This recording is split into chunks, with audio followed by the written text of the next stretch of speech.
But yung members namin, we say, we'll hold together. Manipis talaga, kaya grabe yung pang-intriga, grabe yung pakiusapan. May attempt kanina dun sa committees. Having said that, we're all professionals and I don't blame the minority. Nung nasa minority kami, gusto rin namin maging majority. Diba? So ang tinutulay ko is that basta dun lang tayo sa tama pare-pareho, we're willing to work with you. Pero yung hahawakan nyo kami sa liig or magdidikta, especially kung papunta tayo sa changing the Constitution, medyo malabo kami sumama.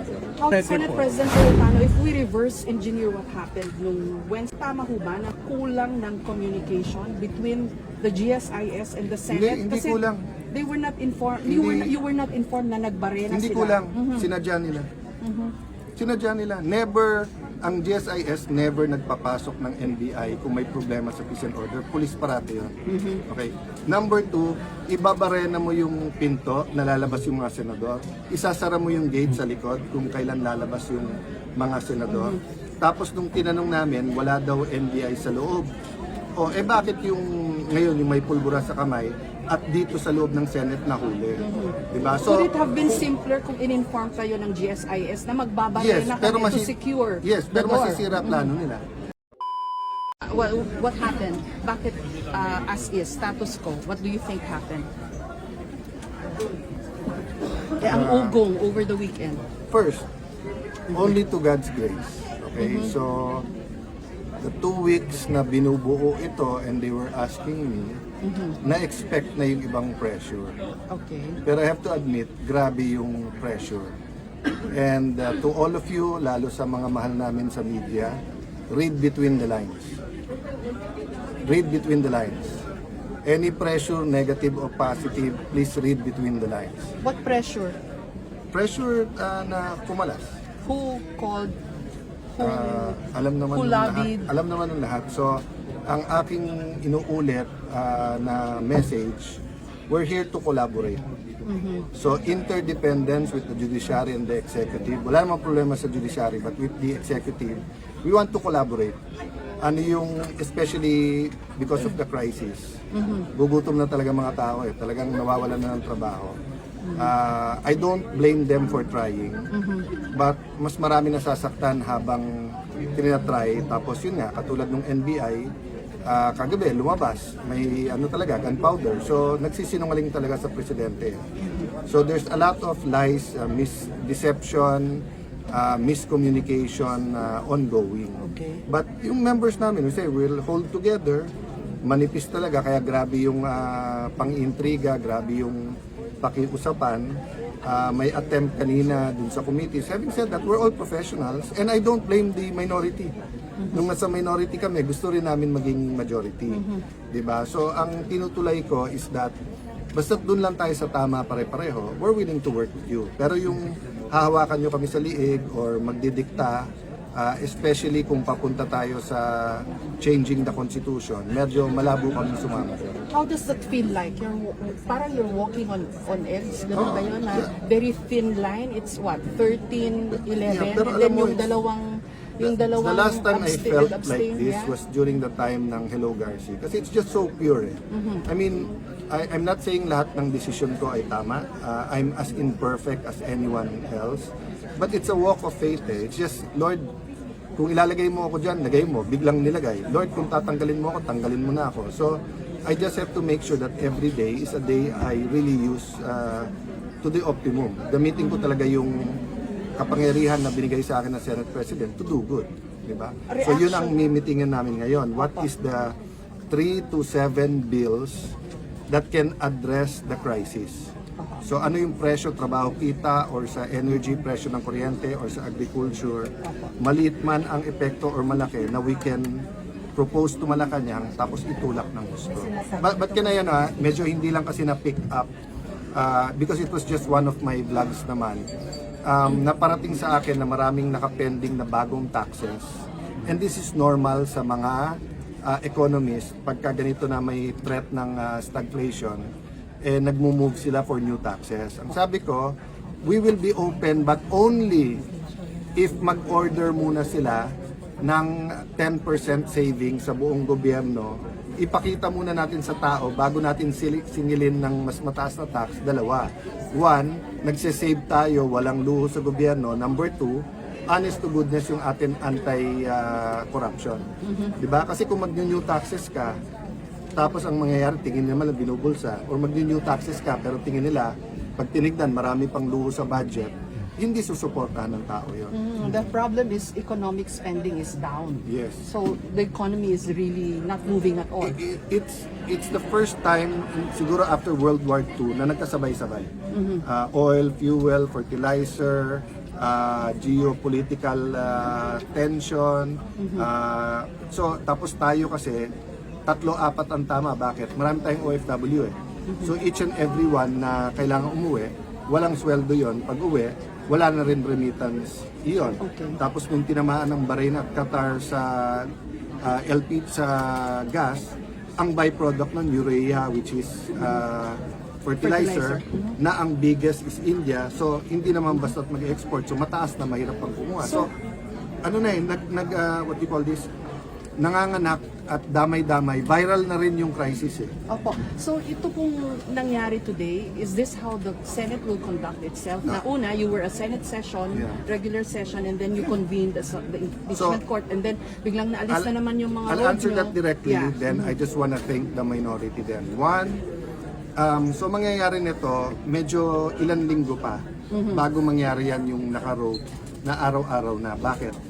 Kasi may 10 days pa para sumagot ang Vice President, tapos 5 days pa, tapos pre-trial pa. Okay. So yung actual na trial, malamang yan, tatama yan naka-break, so malamang yan, maka-araw-araw kami, pero may committee hearings. Ngayon, pagka nagka-session na ulit, yun ang mas malaking challenge kasi kung tutusawa yung everyday, kailan tayo magsa-session. Pero we will balance it. But I want to take the minority because they're statesman and professional enough. Nagkausap-usap kami na while they don't have the numbers, yung usual na proseso sa Senado, wag nating i-delay. Opo. For the record Senate po. President Cayetano, if we reverse engineer what happened nung Wednesday, tama ho ba na kulang ng communication between the GSIS and the Senate? Hindi kulang. They were not informed. You were not informed na nagbarena Hindi sila. kulang. Sinadya nila. Sinadya nila. Never, ang GSIS never nagpapasok ng NBI kung may problema sa peace and order. Police parati yun. Okay. Number 2, ibabarena mo yung pinto na lalabas yung mga senador. Isasara mo yung gate sa likod kung kailan lalabas yung mga senador. Tapos nung tinanong namin, wala daw NBI sa loob. O, bakit yung ngayon yung may pulbura sa kamay at dito sa loob ng Senate nahuli? Diba? Could it have been simpler kung in-inform kayo ng GSIS na magbabarena kami to secure Yes, the pero door? masisira plano nila. Oh, so you're Malalaman saying- namin eh. Malalaman kasi, it's okay. Malalaman kasi namin eh. Aha. Malalaman namin. So you're saying I'm po at deliberate? at this point in time, the burden is on them to prove to us that it's a series of coincidences. Okay. Kasi pag ni-reverse engineer namin, plinano talaga nila na pakita sa Senate na ganyan ha.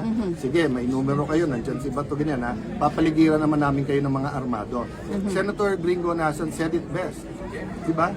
If you are where you're not supposed to be at armado ka, what do you expect will happen? SP, Diba? sabi po ng DOJ, sabi ni Justice Secretary Vida, coordinated daw yung move ng NBI, yung mga armed. Inamin niya na coordinated sa kanya. Anong and reaction then he niya? wants to investigate.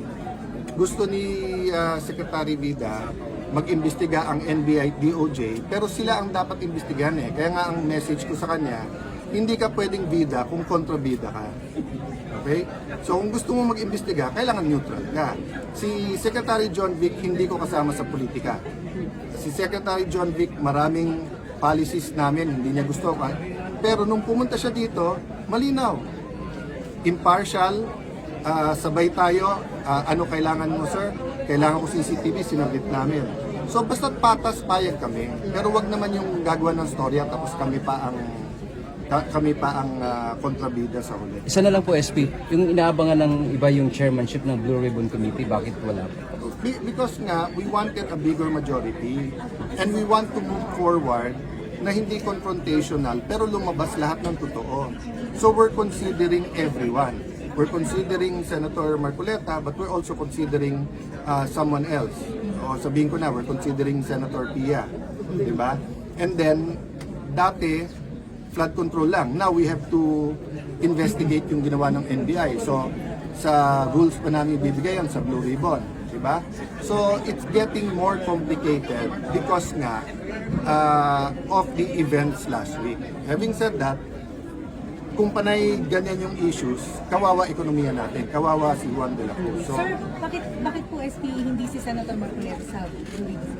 because all of us agree na sabay-sabay ang problema sa bansa. So, unahin ko muna, Pwedeng divide because no, no. it could be Yung sinabi mong bakit hindi siya, we haven't decided na hindi siya. Kung ang tanong, why are we considering others? Because from the start, nung nilagay nila ako, sinabi nilang lahat, walang magdidemand ng kahit anong committee, mag-usap-usap tayo. So, meron din mga nagsasuggest na we will prioritize the flood control together with other economic and other issues. For example, yung agriculture, yung mga smuggling, etc. na nakakabaksak sa atin. So I haven't talked to them, but all of them, Senator Pia, Senator Marcoleta, all of them said, SP, discuss lang, but we're all open. So that's why we're going to go on caucus ngayon. So it may be, it may not be. So we haven't decided the wag to o siya ilagay. So karamihan ng binasa natin today ay yung mga dati na, except for a few. Okay, last question. Iba yung yung suspension order ng ombudsman. We're going to discuss it. Kasi pupunta, after the senators, inimit ko yung bagong SecGen tapos yung legal. Okay, thank you. Thank you. Hindi ba siya nag-clear sa inyo na mag-warning? Nandito ka, ma'am. Wala susunod tayo. Pag sinusugod ka na, hindi ka na makakapaalam. So sarili niyang decision. Thank you. Susunod po. May tatanong lang. One point lang ha. Ibabalik ko lang sa inyo sa sa warning shot, okay? Kung sinabi ng Malacanang, bawal ang armado sa nakapaligid sa Malacanang, pumunta ka doon na naka-armado ka, hindi ka ba magwa-warning shot? Okay. Pag sinabi sa Supreme Court, pag pumunta kayo dito armado, mag-coordinate muna kayo. Pumunta kayo, hindi kayo nag-coordinate, hindi ba magwa-warning shot? The circumstance is very important. We were on red alert, if I can call it that way, because nung nangyari nung Monday, at buong araw may mga report ng mga armado and deny yung NBI. Okay? So the investigation is ongoing. Pero yung maglabas na ng mga talking heads, yung mga nagsasalita na hindi dapat ng warning shot, napakadelikado. Pati ang PNP ha, yung general na yon, napakadelikado nung sinasabi niya. Para niyang tinatanggalan ng depensa ang Malacanang at saka ang Supreme Court sa pinagsasabi niya. So ang pakiusap ko, we're being deliberate, we're being prudent. Ingat kayo mga law enforcers kasi yung sinabi nyo, babalik din sa inyo. Yung time na kailangan nyo ng suporta dahil dinidepensa nyo yung bansa, binigay namin. So now na may dumepensa sa Senado, mag-ingat-ingat kahit inuutusan kayo. Okay, thank you.